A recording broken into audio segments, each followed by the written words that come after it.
নমস্কার, আশা করি সকলেই ভালো আছেন। SRM কিচেন অ্যান্ড ব্লগে সকলকে স্বাগত। আজকে আমি চলে এসেছি এঁচোড় চিংড়ির রেসিপি নিয়ে। এঁচোড়টাকে ভালো করে খোসা ছাড়িয়ে ডুমো ডুমো করে কেটে নেব। সাথে ডুমো ডুমো করে আলুও কেটে নিয়েছি। চিংড়ি মাছগুলোকে পরিষ্কার করে নিয়েছি। লবণ আর হলুদ গুঁড়ো মাখিয়ে নেব। কড়াইতে ডুমো ডুমো করে কেটে রাখা এঁচোড় আর আলুটাকে লবণ আর হলুদ গুঁড়ো জলের মধ্যে মিশিয়ে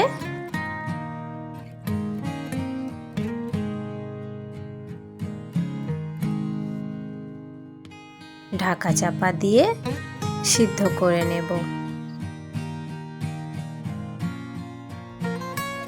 ভালো করে সিদ্ধ করে নিয়েছি, জলটাকে ঝরিয়ে নেব। কড়াইতে সরিষার তেল গরম করে নিয়ে লবণ হলুদ মাখিয়ে রাখা চিংড়ি মাছগুলোকে হালকা করে ভেজে নেব।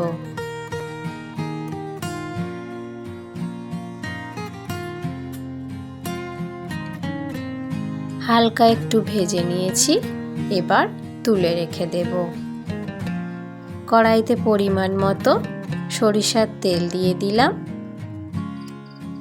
শুকনো লঙ্কা, তেজপাতা, সাথে পেঁয়াজ কুচি দিয়ে দিলাম। পেঁয়াজ কুচিগুলোকে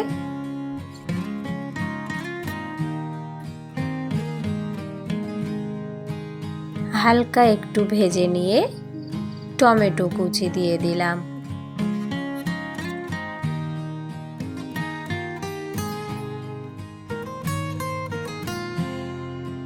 গরম এই তেলের মধ্যে কয়েক কটি এলাচ, লবঙ্গ আর দারচিনি দিয়ে দিলাম। ধিমে আঁচে কিছুক্ষণ রেখে দেব।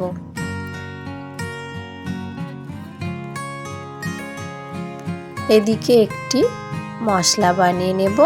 জিরে গুঁড়ো, কাশ্মীরি লঙ্কার গুঁড়ো, ধনে গুঁড়ো, লাল লঙ্কার গুঁড়ো, হলুদ গুঁড়ো দিয়ে সামান্য একটু জল দিয়ে ভালো করে গুলে রেখে দেব।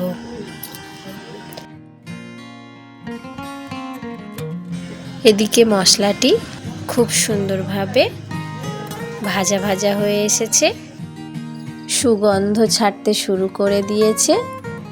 এর মধ্যেই বেটে রাখা আদা আর রসুন দিয়ে দেব। এঁচোড় রান্না করতে গেলে কিন্তু একটু বেশি পরিমাণেই মশলার প্রয়োজন হয়, তাহলে এঁচোড়টা খুব সুন্দর সুস্বাদু হয়। মশলাগুলোকে খুব ভালোভাবে কষে নেব।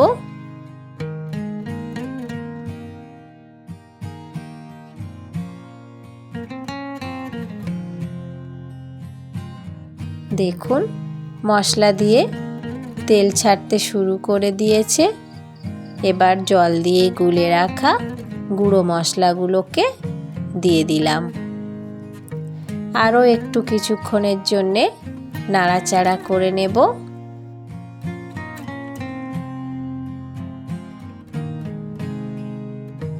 সুন্দরভাবে মশলাটিকে কষে নিয়েছি।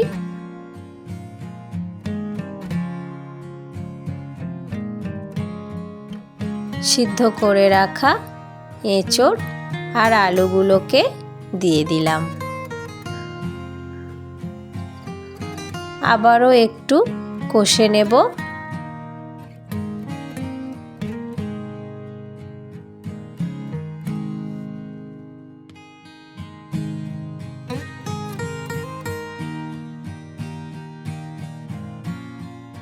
একসঙ্গে ভালো করে কষে নিয়েছি। এবার হালকা ভেজে রাখা চিংড়ি মাছগুলোকেও দিয়ে কষাতে থাকবো।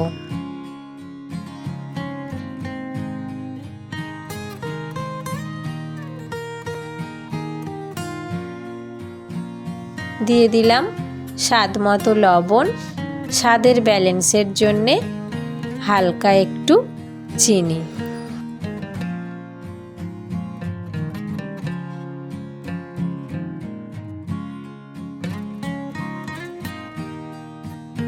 বেশ কিছুক্ষণ খুব ভালো করে একসঙ্গে কষে নিয়েছি।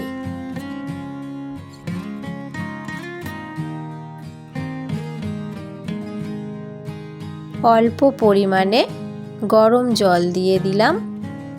একসঙ্গে ভালো করে নাড়াচাড়া করে নেব। ভিডিওটি কেমন হয়েছে অবশ্যই আমাকে জানাবেন। লাইক, কমেন্ট, শেয়ার করবেন, সাবস্ক্রাইব করে পাশে থাকবেন। একসঙ্গে ভালো করে নাড়াচাড়া করে নিয়েছি। ঢাকা চাপা দিয়ে রান্নাটি হতে দেব। ঢাকা চাপা খুলে একটু গরম মশলার গুঁড়ো দিয়ে দিলাম। দেখুন তৈরি আমাদের সুস্বাদু এঁচোড় চিংড়ির রেসিপি। ধন্যবাদ সকলকেই।